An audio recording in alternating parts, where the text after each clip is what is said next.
Hello everyone and welcome to my channel. My name is Isabella and I invite you for another episode of my podcast with secrets from Dubai real estate market.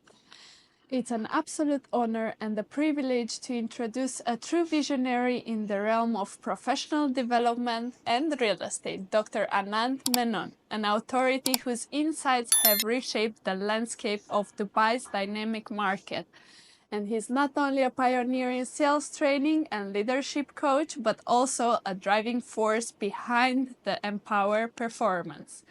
His innovative strategy and deep understanding of the human psyche have empowered countless professionals to unlock their true potential. I've admired Dr. Menon's unwavering commitment to transparency and excellence qualities that have earned him accolades like GCC Leader Brand Award and recognitions as one of the region's most influential leaders.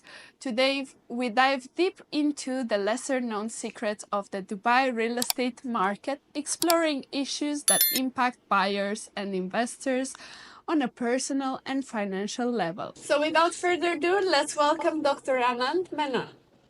Thank you for having me, Isabella. I'm excited as well to do this podcast with you. Thank you so much. It's a pleasure to have you here today. Thank you. Dr. Menon, you had so many brokers and leaders across UAE. You're an inspiration. What drives you to do what you do today, to teach so much and to inspire so many people? Actually, this answer won't change. I've said it on a few other broadcasts, but it's important and I don't mind repeating it. I always believe that in a city like Dubai, which is so iconic and is doing so much, every single one of us needs to be an ambassador for this city, right? That's the first thing. You cannot come to a city like Dubai, build your own companies, your business, set up your families and businesses here, and leave it to Sheikh Mohammed to take the city into the future. We all are part of that dream. We are part of his dream. Now, when we are part of the dream, we should contribute to the dream. So I think every single one of us needs to do more than what we're doing just now. This is one reason I do what I do. The second reason is when you are asking people to put a lot of money, millions of dollars into home buying or into an investment here, and when you do it in one of the best performing markets in the world, I cannot accept that any buyer or seller gets anything less than a red carpet real estate experience. So for me, to contribute to that experience, I decided that I'm going to start to teach and train the whole city. It was just a mission that I took upon myself. I don't get paid for this, and I'm not even looking for that. I just wanted to do it because I saw this huge gap in the market between the buyers and the sellers and the product. When I say sellers, includes brokers. And this gap was knowledge, information, data, trends, reports, future focus. All of that was missing to a very large extent. There are some people who are good in, but largely most people were not, including the buyers. So that's the reason why I said, let me step into that gap and let me see whatever I could do as a contribution to the city. I started doing it. And once I started doing it and I started getting the feedback from the market, I realized that this was something good. This was required in the market. So I kept doing it after that. That's amazing. To be honest, I totally agree with it. We need to be more focused on the experience of the clients. I know not a lot of my colleagues are doing that, but the ones who are doing are definitely at the top. And you are a huge inspiration for us all. We all look up to you and learn from you every single day. Well, thank you. That's the reason why I keep doing it when I get this kind of feedback. Definitely. Dr. Anand, why is Dubai still considered one of the most attractive market globally? Okay. I think it's going to stay that way for a very, very long time. The reason is real estate is about the future. You're investing. You could have had an amazing past and a few years of excellent performance. But again, what we are looking for is when I come in as a buyer today, how is this market going to perform in the future? So it isn't just about the real estate. You cannot separate the real estate from the economic agendas and the growth plans for the future of Dubai. We have some of the most aggressive development plans in the world. There are about 20 different plans that Dubai is working for. All are available on the the internet, all of them detailing exactly the vision of the government, the current progress that we have, and what you can see in the future as part of these agendas, which is the reason why the millionaires of the world are choosing Dubai for permanent relocation. The highest number of millionaires who are migrating into the city of Dubai. We have a lot of Fortune 500 companies who are selecting Dubai for creating their regional head offices. We have a 70% increase in our population projected in just the next 9 years. And then we will go to about 125% of our population by 2040. Now, all these people are coming based on facts, based on research, based on projections. So as a result of that, we need a lot of infrastructure. I'll give you just two examples. One, we're looking at doubling our economy from 14.2 trillion to 25.6 trillion in just 9 years. Now, how do you double your economy without having a proportionate growth in infrastructure? We need more offices, we need warehouses, we need business parks, we need hotels, we need residential towers, communities, we need malls, retail, beaches, clubs, we need airports, we need all of this infrastructure if we expect to double our economy. So part of that infrastructure is real estate. Another word for real estate is infrastructure. So Dubai will continue to be attractive because the agendas are attractive and the world is coming to Dubai. So investing in Dubai now makes absolute sense, but do it educated, understanding where this city is going. You are coming to the number one city in the world in the future, right? You're already among the top 10 influence cities in the world. So when you come to a city like this, you cannot just come in and buy because of what you heard from people. You have the responsibility to also understand, where is this city going? How long is this agenda going to last? What happens if there's a pandemic, there's a financial crisis, there's political crisis, wars can happen? How is it that in the middle of all of this, the city is continuing to go north while many are going south? How come this city is defying the understanding of people? That is because the city is built on clear agendas. So to sum up the answer, if a person is wondering, is it still good to come into the market? Absolutely. It's going to get even better. And if you don't believe us, just look at what's happened in the last 4 years and look at how the prices have appreciated. If you're going to wait, you're going to lose. In my view, there's only two kinds of buyers in Dubai, Isabella. Okay? Incredible winners and incredible losers. The winners are the ones who have seen it and have taken the action. The losers are the ones who have seen it but are still wanting to wait. They're the ones who will pay more later on. We're interested in the ones ready to come in now. And to be honest, with so much proof on the market, we still have people who are waiting for the prices to drop. They can wait. They can wait. We are. You see, I would have a concern if, as a market, we are not attracting people. Then we would have a concern if people are saying we need to wait, because we already do not have inward movement of foreign direct investments. People are not. Then I would have to worry. We don't need to worry about it now. The world is coming to Dubai. So we have enough people coming. Look at any launch that you have, especially the well-known developers who got good legacy. They're coming up with great product and they're in good locations. They're always having more expressions of interest or EOIs than the actual property that is available, the number of units. It's a clear message. The market is clear. The winners out there, the smart investors recognize it and they want a piece of that pie from the very beginning. So for those who want to wait, they can continue to wait. The smart investors in Dubai, we're going ahead. Definitely. And talking about investors, what would be the most common mistakes that investors or people who are looking to buy here in Dubai are doing the most? Okay, popularity investing, what we call the herd mentality. A lot of people are buying. Surely, if everybody's buying, the market is good. Of course, the market is good, but do you understand if the market is good? So, the responsibility for doing good research is still yours. You cannot avoid it. Now, the research can be done by yourself, or you pre-qualify and work with professionals in the market who can prove to you that they are the best people to work with. They help you. They become the research for you. You see, they are able to answer your questions and educate you about your entry, holding periods, and your exits. That is very important. So to go backwards, why I talked about popularity investing or herd mentality is, I'm investing because thousands of people are coming and investing on a daily basis. If you look at the last month itself, we were averaging 982 transactions every single day, worth 3.3 billion. So people are coming in the thousands every single day. So I'm coming along in that because my confidence is on the market, not in what I understand about the opportunity. So tomorrow, if someone comes and whispers something in my ear, I start to shake on my confidence because I never fully understood why this is making sense to me. So the herd mentality style of investing isn't the best way to come in.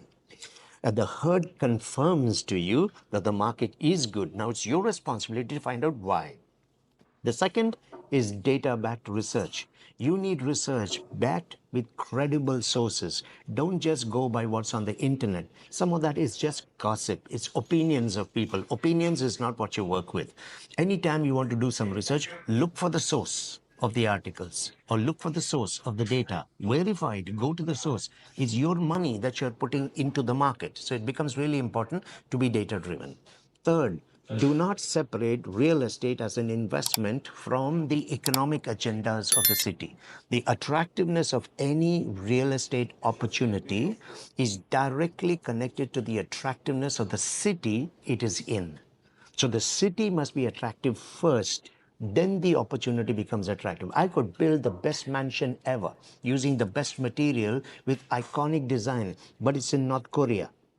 No one's going to buy it because North Korea is not attractive. So you need to understand the city and the dynamics of the city as well.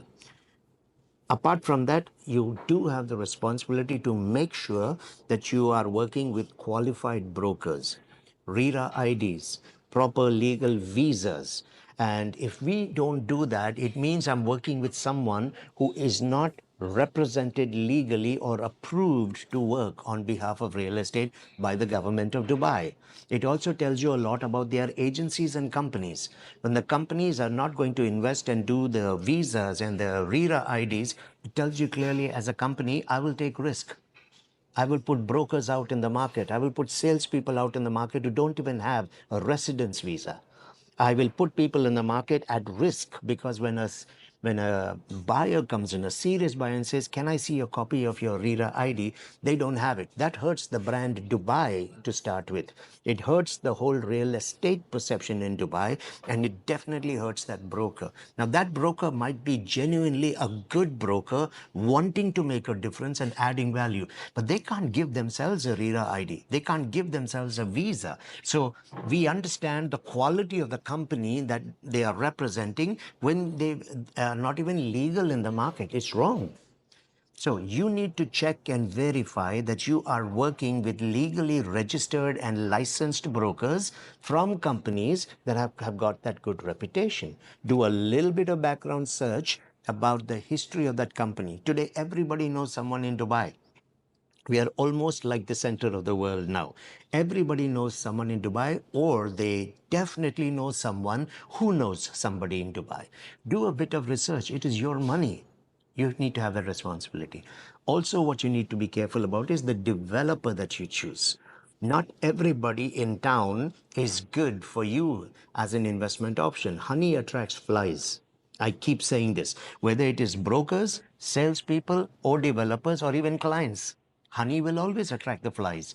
So I want to make sure that the developer I'm working with is ethical, has a good track record in terms of performance, in terms of delivery timelines, because Offplan can have delays. We understand that worldwide, but within acceptable amount of time. We want to see what percentage of their projects are delayed. We also want to see when they actually deliver it to you, the design that was presented and the finished product. How far apart are they? Or do you get what was actually promised? Have they removed features within the community? Have they changed the entire design or concept? Because that's not what I bought into. I didn't buy into the changed one. I bought into something else. So that is the reason why legacy is great proof for you. Now, if it's a new developer in the market, they could be good. They're coming in because it's an opportunity market, and it's only right that people come into markets that have opportunity. But these kind of development companies will have history and legacy from where they come from. Yes. So it's important to understand that. And never, never, ever put money with the developer who's taking it directly into their account and don't have an escrow. Unfortunately, today, there are many developers who have come in and they do not have the escrow to start with. They are breaking the law. That is why when RERA finds out, Real Estate Regulatory Agency, when they find out, fines are being levied on these developers. So it is very clear. I want to start selling and I want to make money and I want to use your money to go and put the money and buy the land and etc. No, that's wrong. So because for whatever reason in business, if that developer stops, your money is stuck. It's not in a protected escrow account with a government approved bank. And you'll have only yourself to blame at the end of the day, or a broker who convinced you, hey, it's okay, no problem, go ahead. I would never encourage that with you. Make sure that you are putting the money directly into an escrow account. If they have no escrow account, ask the broker to find you another developer who has the escrow account. I think this is very important. So these are some things which, if you keep in mind, you will be able to have a safer investment. And the broker should be able to help you in this process. Another thing is, in a market with so much of opportunity, how do I find which one works best for me? So a lot of that, you could go to Dubai South, brilliant market. It's an excellent opportunity, but it's long term. So if I am the type of person looking for a fairly short term, my broker advising me to go to Dubai South is wrong. Yes. Okay, so there are communities which are long term and they are going to be excellent. There are others which are short term. Short term could be they are fairly new communities, but they have aggressive timelines, therefore, they will be short term yields. Or you buy into existing communities where infrastructure is already in place, therefore, I can get returns quicker. So, a lot of dynamics have to be in there. That is why the broker that you work with or the developer should be able to guide you into this process. So if you're a first-time buyer, these are some things which I think will help you. Make sure you're working with a qualified broker, a licensed broker. Make sure you understand legacy of the developer, the development status of the communities, understand history of these developers, and definitely make sure you only work with brokers with a registered escrow account. That's great advice, and because we are at the escrow account, a lot of investors are putting the money on pre-launch. They Yes. put in an express of interest. It's not the same as not putting your money into an escrow account. Correct. Yes, so Yes. because I don't want our viewers to be confused by pre-launches, which are very secure, and putting the money into a personal account of the developer. Okay, let's talk about that actually because it helps. We can clarify for people. The escrow account is to manage your project. What you're putting as an expression of interest is a token amount. It is just a desire that I'm showing. So that is something you're putting directly with the developer so that you have the possibility of having a unit secured. And in case you don't get it, that token money is refundable. But that amount is not a very significant amount. But once you have decided to commit yourself to the development there, you must do it only in the escrow account. See, the escrow monitors the project. It doesn't monitor an initial deposit, which you would be looking for. But you do have a receipt even for the same. Make sure that the money is done through by using a link, a payment link directly into the developer so that you've got a record of the transaction. There will be email correspondence and a receipt because even if things do go wrong with the developer, you've got evidence that you have paid them the cash, which will help you going forward. So yes, an EOI is something done early. However, when you decide to commit, you must do it on an escrow. Definitely. And talking about the final product, because we were mentioning what you're buying to be exactly what you end up with. Talking about the final product, we have here security from the Land Department and laws that protect and start the project how it's going to be exactly in the end. So they must follow everything in the project exactly how they presented. Isn't that true? Not entirely.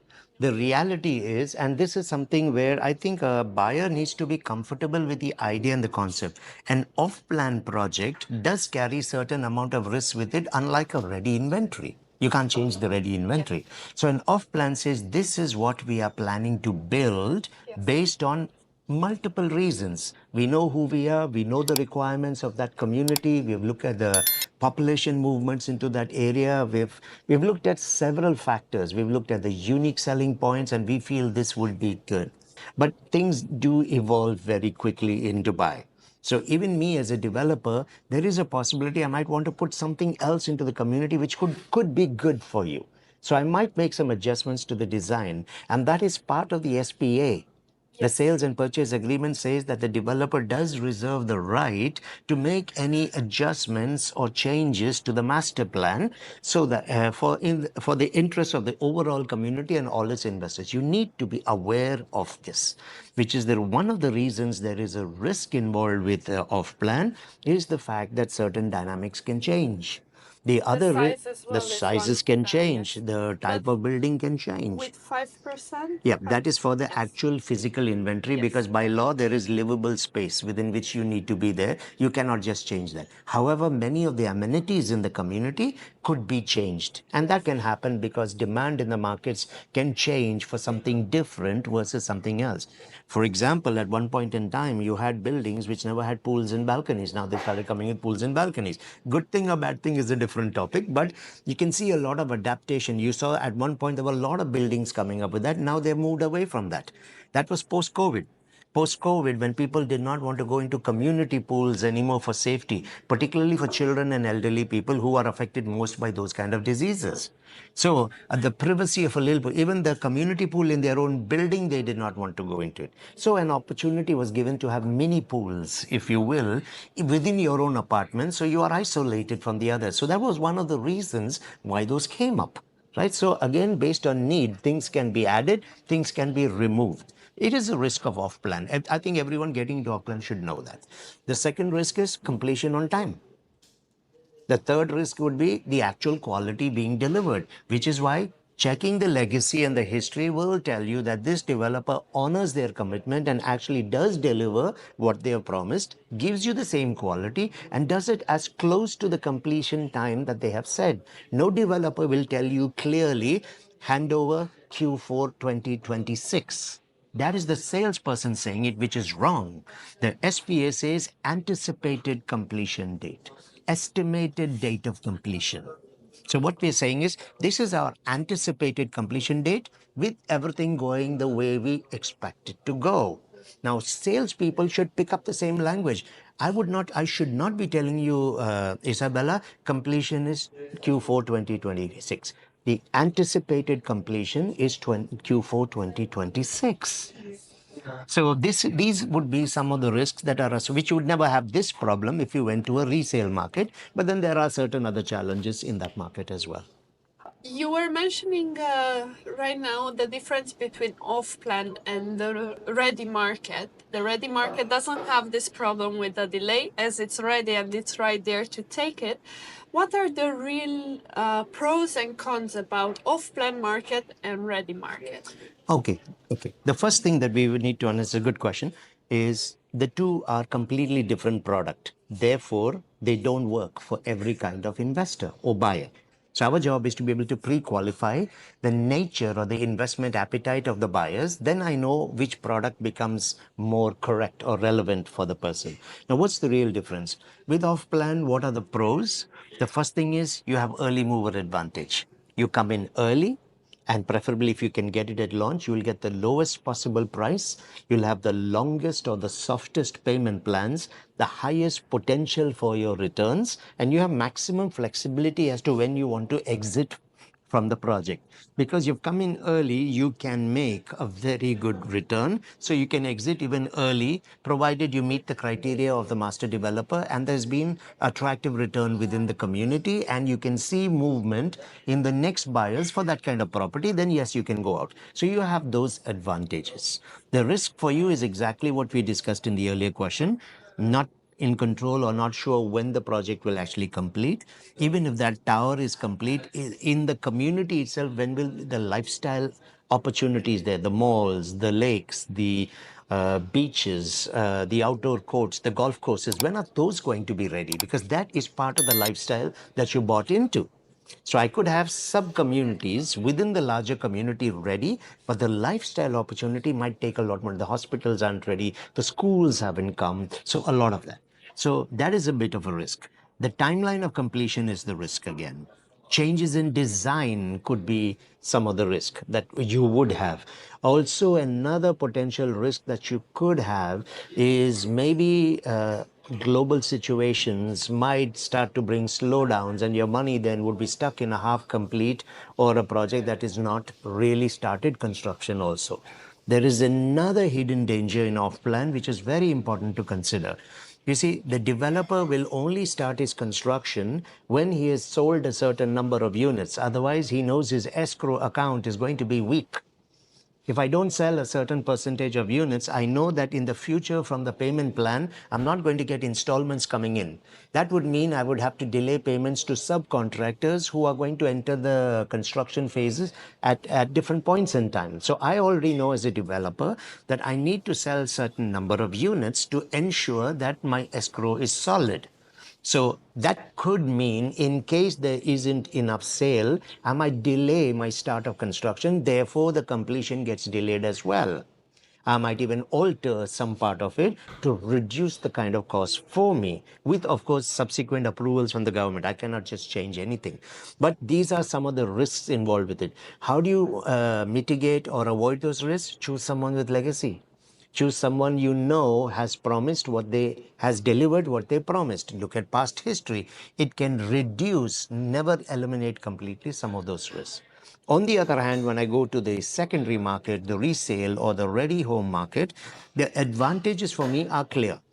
I can see the unit, I can physically visit the exact unit that I am buying, not like a show apartment, which is an indicator, but the final unit may not look anything like it. So in the ready market, I can actually visit the physical unit. I can have immediate ownership upon the transfer. I get immediate benefits in terms of the lifestyle experience. I call that the experience ROI.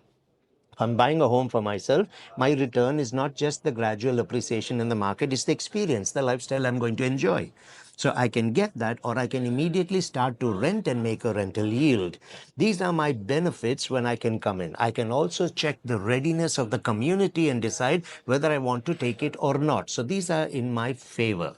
What is not in my favor is the fact that I'm always going to be at a disadvantage compared to the early investors who came into that community because they bought it at entry point prices. I've bought it close to completion. It's probably gone between 80 to 90% more than the original price.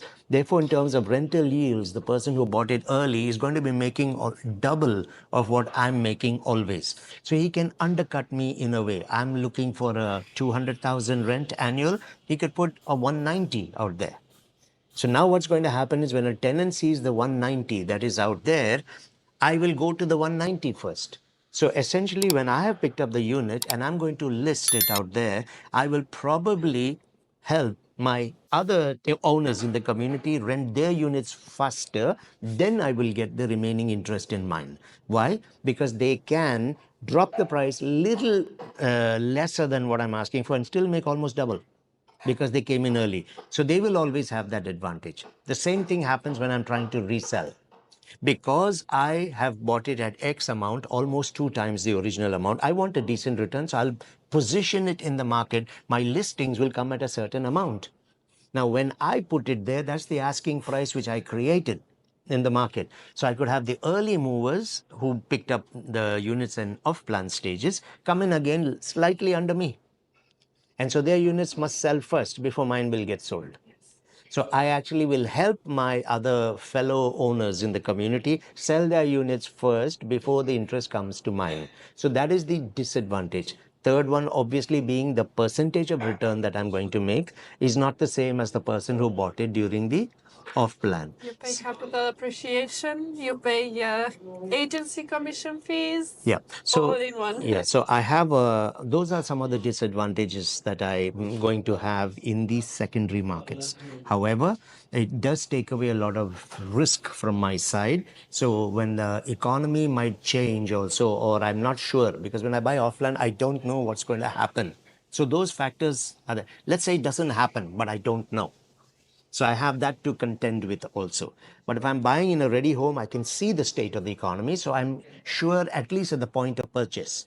When I'm buying it in off plan, I'm still not sure. There are indicators it's a healthy economy, but I'm still not sure. So this would be the risk, which is the reason why a good salesperson, whether you're in the developer or the broker, pre-qualifies the client's investment appetite. So, are you an opportunity investor or are you a security investor? The security investors obviously are low risk kind of people. You don't want to take them to a unit where it is going to be launched and it's only sand because they would not have the confidence. They'll ask you 100 different questions. So opportunity investors are the high risk investors. So they prefer high risk opportunity because it's high reward. Yes. So a high risk investor, a high reward opportunity is what you go for. Low risk investor, you go into something that is more secure. 70 to 80% complete on construction, which they can look at, or a ready unit in the market, which they can get into. So I would need to look at some of these. One of the things I can do for off plan, if you want to bring even the security based investors, choose developers with very good legacy. So the legacy, the past performance, the visibility, the volume of handovers in the markets will all in some way help to manage the confidence levels of those security investors, and then you would have a better probability. So your strategy in how you approach them changes completely. And what would be the profitability? Because you were mentioning high risk, high profitability.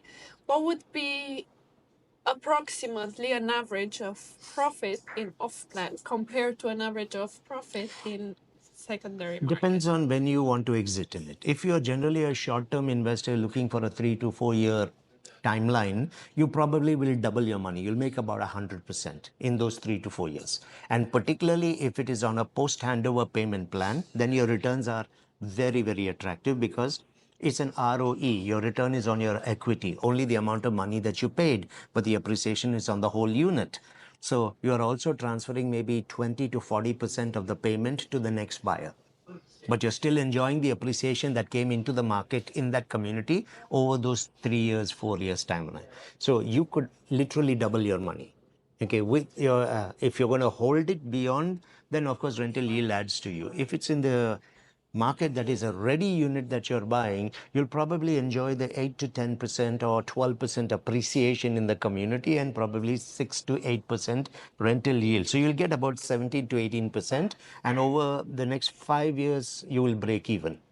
But you're breaking even on a much higher entry point, and you have to put a lot of cash upfront. If you go for a mortgage, it'll probably go to about 7 years or 8 years for you to do your break evens. Yes, definitely. That's a huge gap in between. And I always Absolutely. try to explain to my clients the difference between the two and to consider as well that the new projects on the market are sustainable, are with a lot more amenities than compared to the ready projects. A simple ready unit will perhaps have pool and a little gym compared to the new projects where they have even over 50 amenities and they're made like a five-star hotel in mind.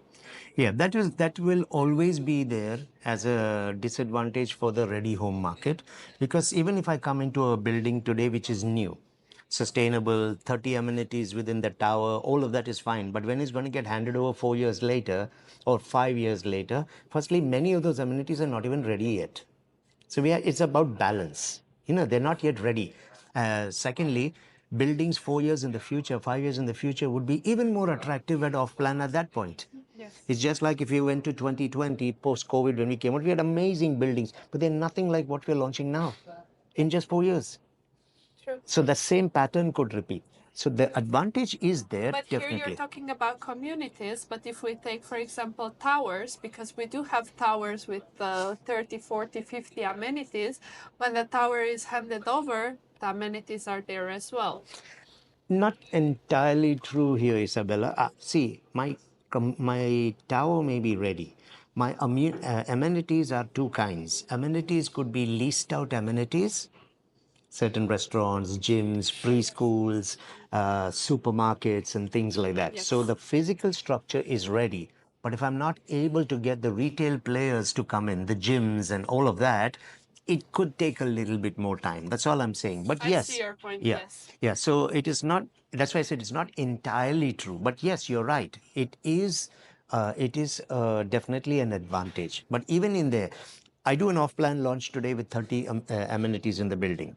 I do an off-plan launch 4 to 5 years later when this building is ready. Those buildings will be even more attractive with a very different kind of amenity for lifestyle that has advanced to that stage. So this has always been. So again, what's going to happen? What was attractive now is good for now. Come in and buy it.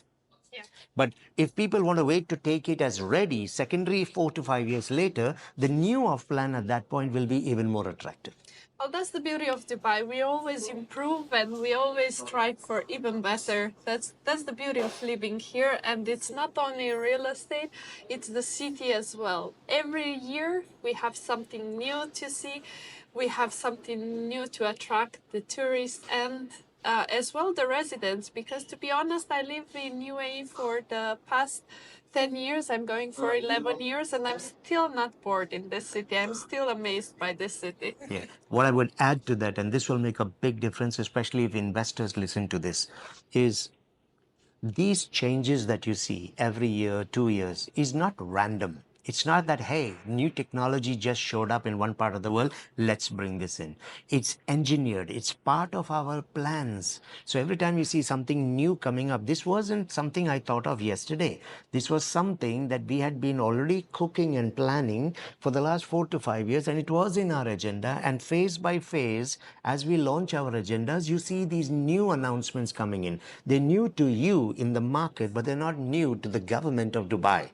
They were always part of the agenda. So that is the beauty of it. You are creating these unique opportunities at multiple stages to capture the imagination of people and keep the city interesting in the future. I'm not dependent on some new thing that happens suddenly around the world. It's engineered.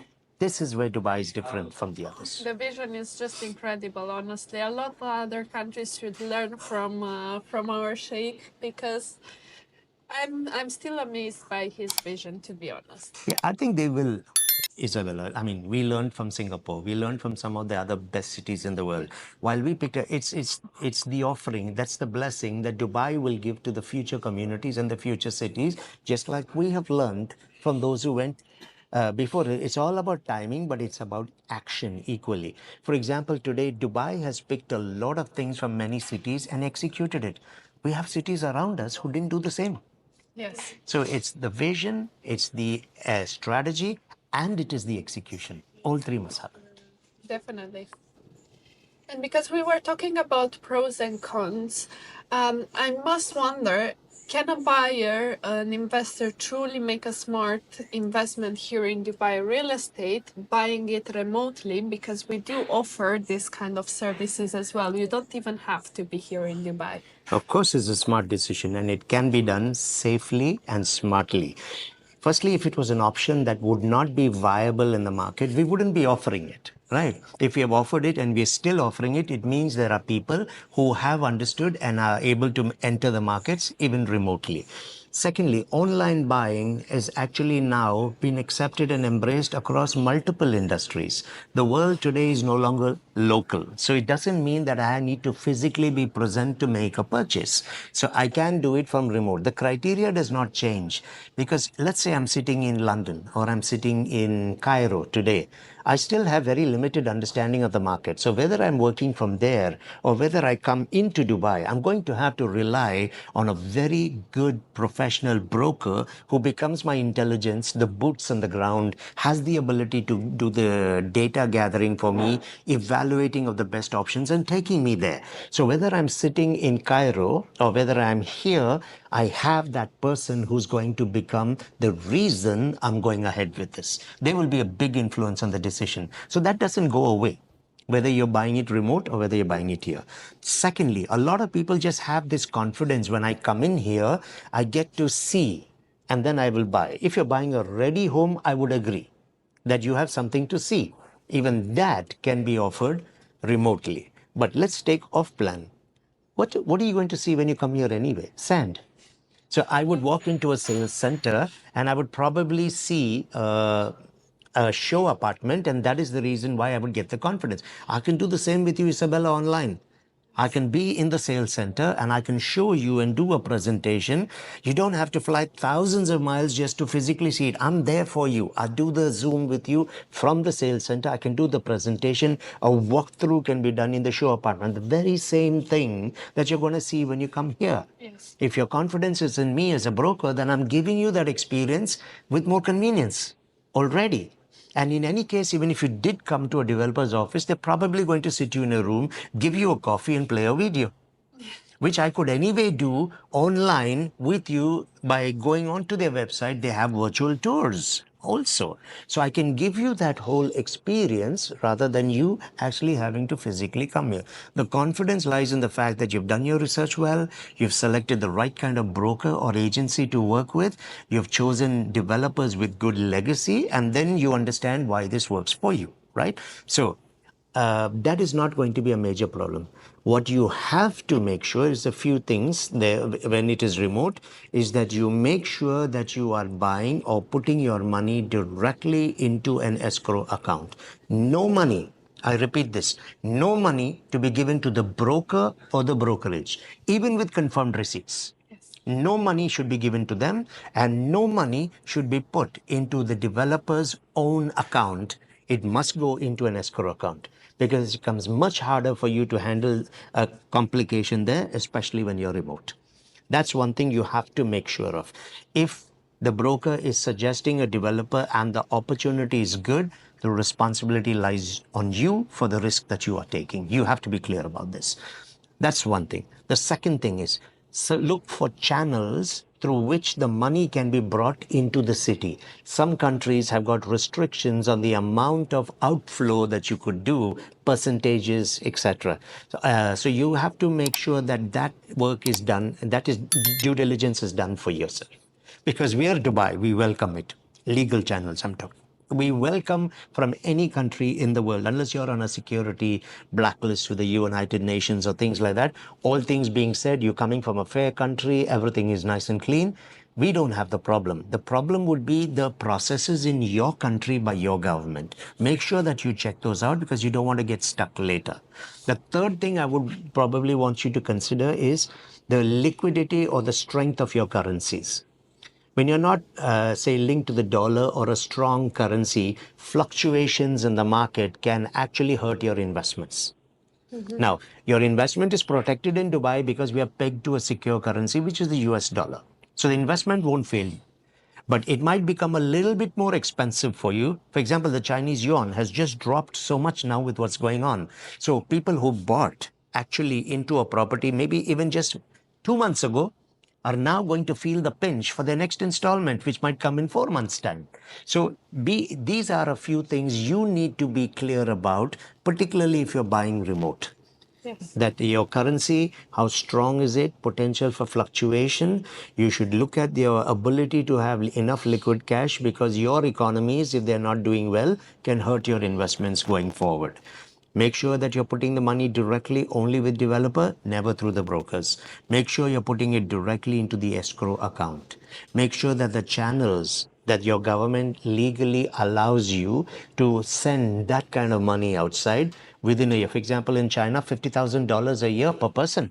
Yes. So if I'm buying into something, I have to check what is my outlay or how much I have to pay, including installments in that first 1 year. Yes. And am I able to do it? Because otherwise I can run into problems. I can have fines or penalties being put upon me, and then I want to sit and debate those. And there's a probability I could even lose the unit by going into default. So sitting remote, I would say these are some of the concerns that you would have. Definitely great things to focus on when buying remotely, but it's a easy way, an easy process to do it. We've done it thousands Absolutely. of times Absolutely, and it's easy. everybody's happy and your money is absolutely secure. Yep. It's very easy to purchase a property here in Dubai or to make your investments here in Dubai. But what advice would you have for people who are worried they're buying into a hype and not a solid investment? Okay, let's first understand what is hype and what's reality. I believe every city that around the planet which is popular has got both hype and reality. There is a lot of hype around New York, but what is the reality of New York is experienced by people who live in New York. So there's this hype and there's this perception. It is a physical city with evidence what people can see. Dubai too is a physical city with evidence for people to see. So this is the first thing. The hype is there. There's hype about London. There's hype about Singapore. So there's hype about every city, and then there's the reality. So if people are looking only at the hype about Dubai, I normally counsel them and tell them hype is good to look at depending on what the hype does for the brand image. But let's look at the reality on the ground as well. These are the two things we want to look at. If you have never visited Dubai, it is possible that what has reached you is the hype, not the reality.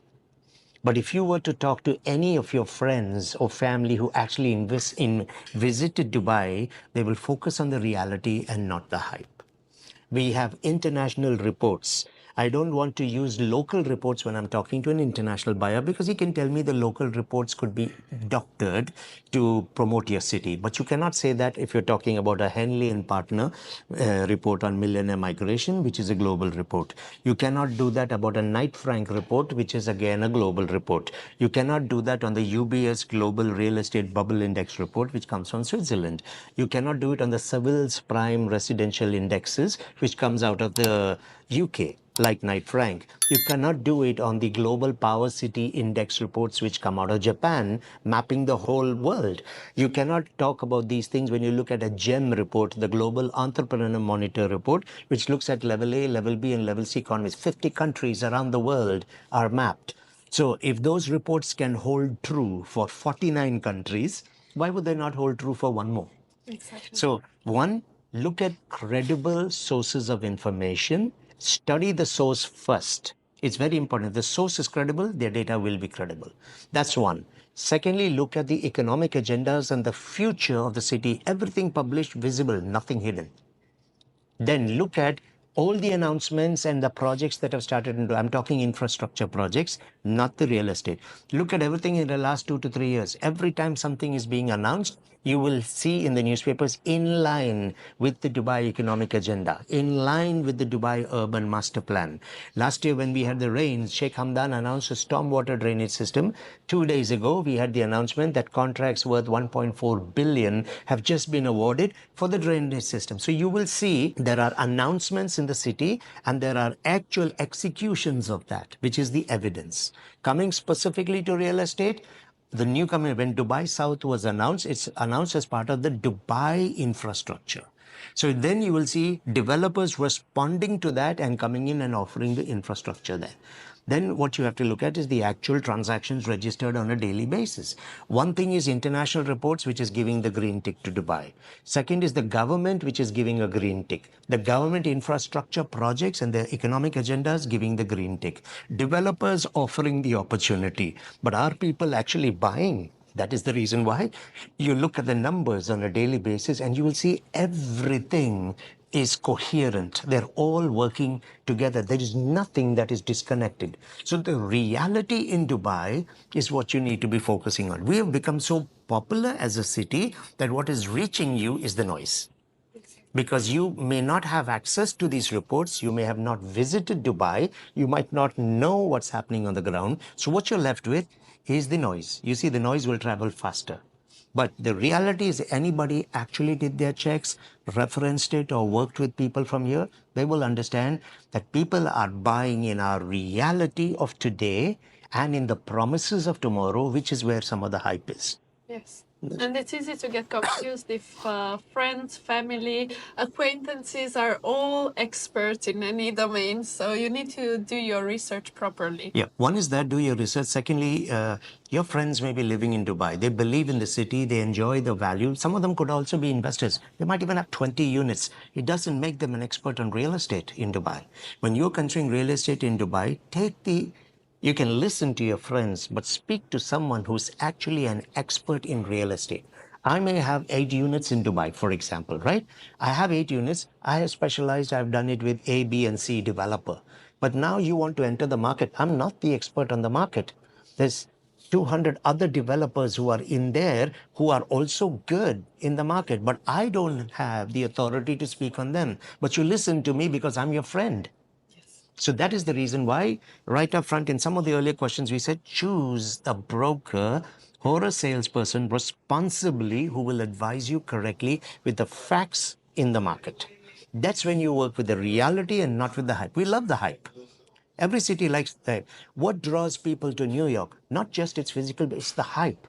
It's the perception of what New York is that brings people there, the perception of London.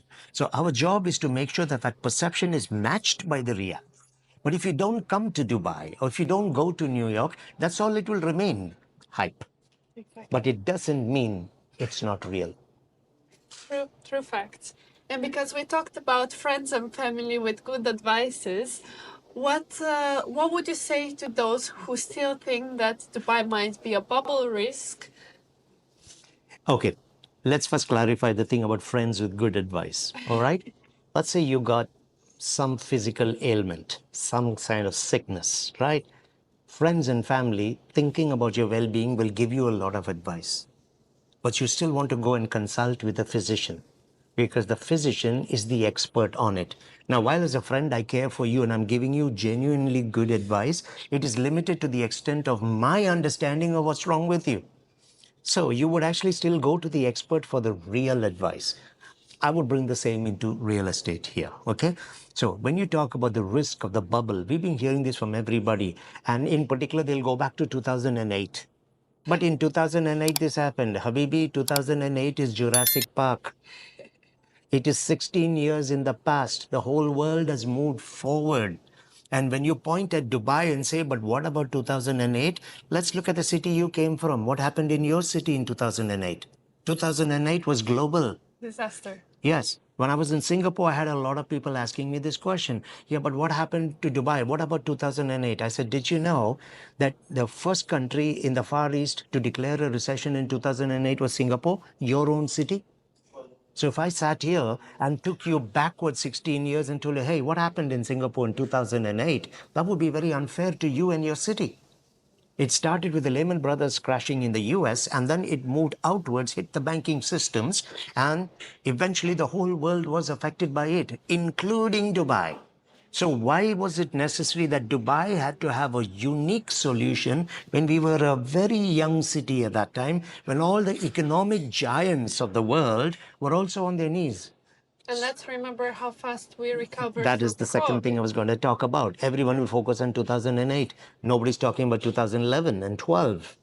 In 3 years, we bounced back to become the number 3 city in terms of popularity and performance for real estate. London was number 1, Singapore was number 2, we went to number 3. Brexit happened, London dropped to number 4, Miami entered into the picture.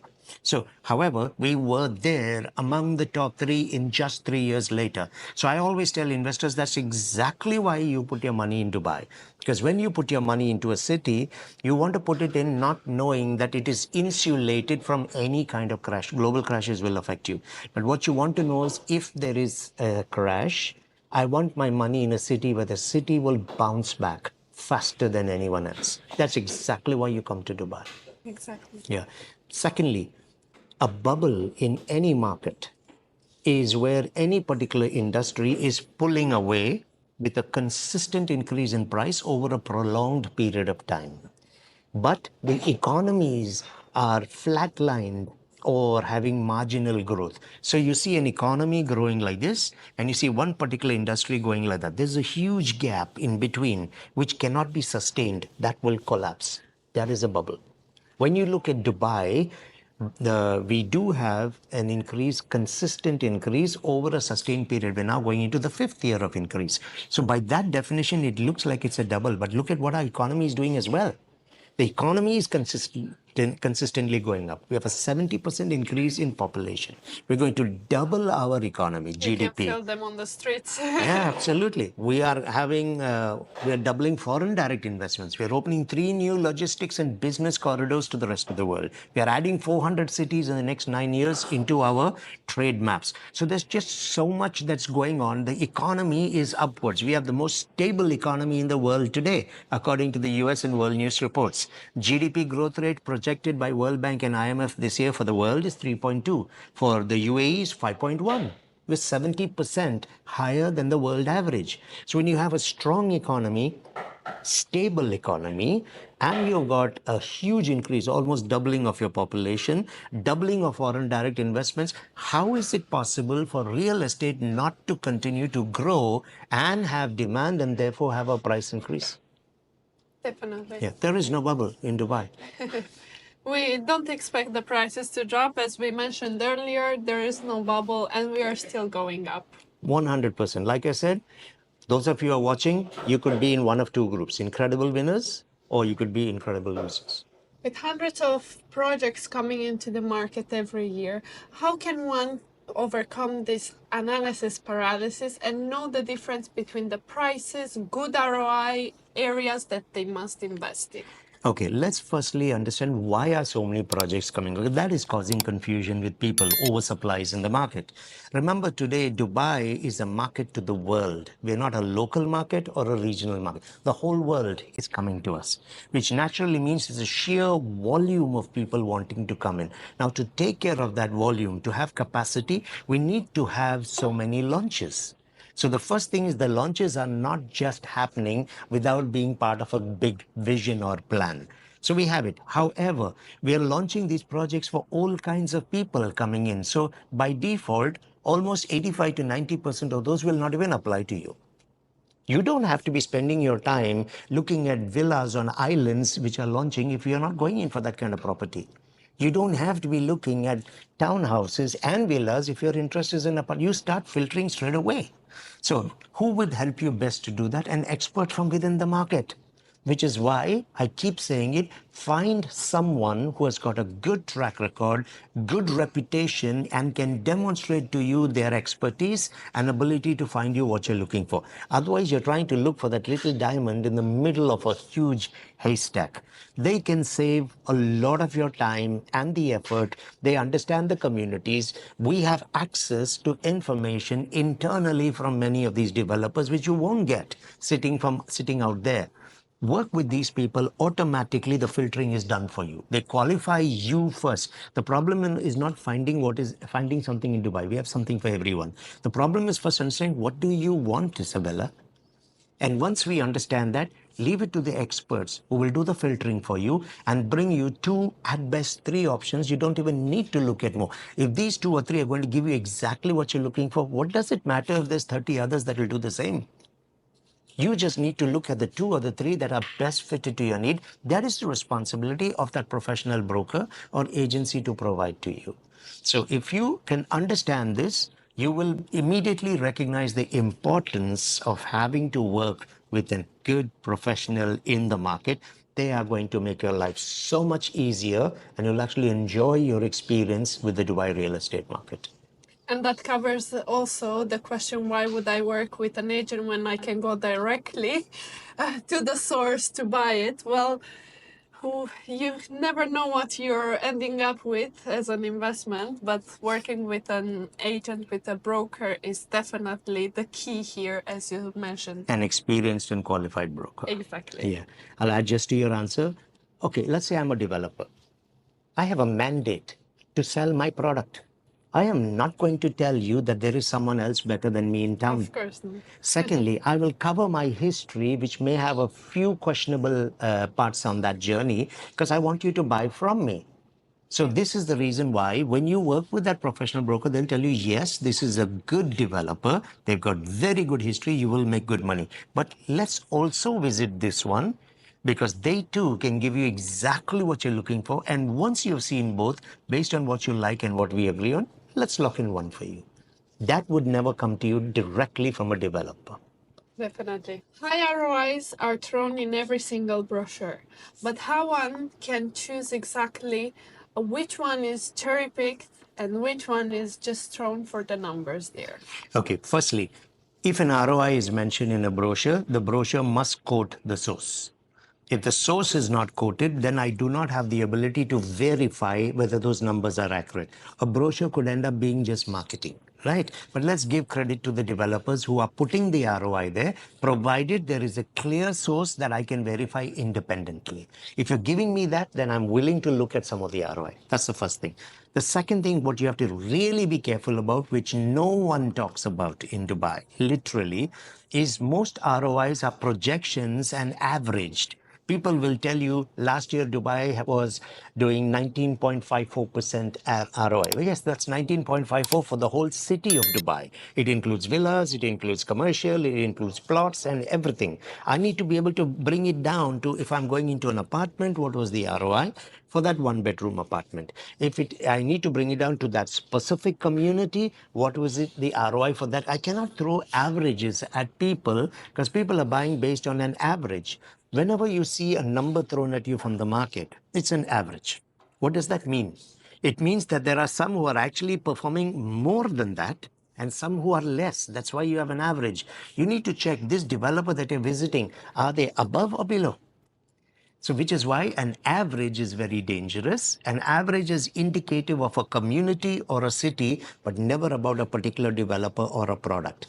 That is the reason why I need to look at uh, a bit more information, which is again where credible reports are required, actual performance and numbers. We could use the DXB Interact, we could go to the property monitor, there's the land department's resources, there's today artificial intelligence and many prop tech platforms, which will give you good numbers. Now, maybe you're new to all of this, but your experienced qualified broker is not. So you work with them and then they can screenshot and send you reports and the evidence of it.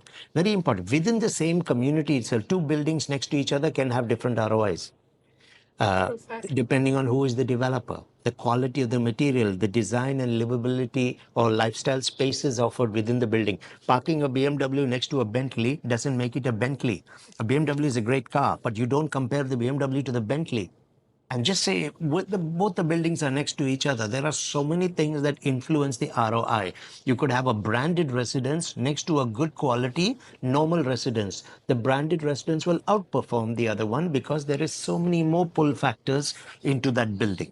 So it's really important to break it down to the community, the type of developer, and the type of product. And again, the best people to help you with that will be the licensed, experienced, and qualified brokers for you in the market. So you should look at that before you go. And then that developer will project based on demand for their project, one, two, current economic situations, future trends in that particular area, footfall into that area. Could be commercial, could be tourism, it could be residential, whatever it may be. What is the kind of footfall there? What is the inventory availability there? Therefore, the demand can be calculated. And then they will tell you this is what you can get. Now, why should I believe that number? Because of the legacy and because of the past performance, and they have the numbers to back it up. So it is important ROI, but don't work on averages. Research, research, research. And research. As our last question would be, many buyers and many people are looking as for big names as safe option. But what would be the red flags and the risk factors that an experienced insider is looking for, like you?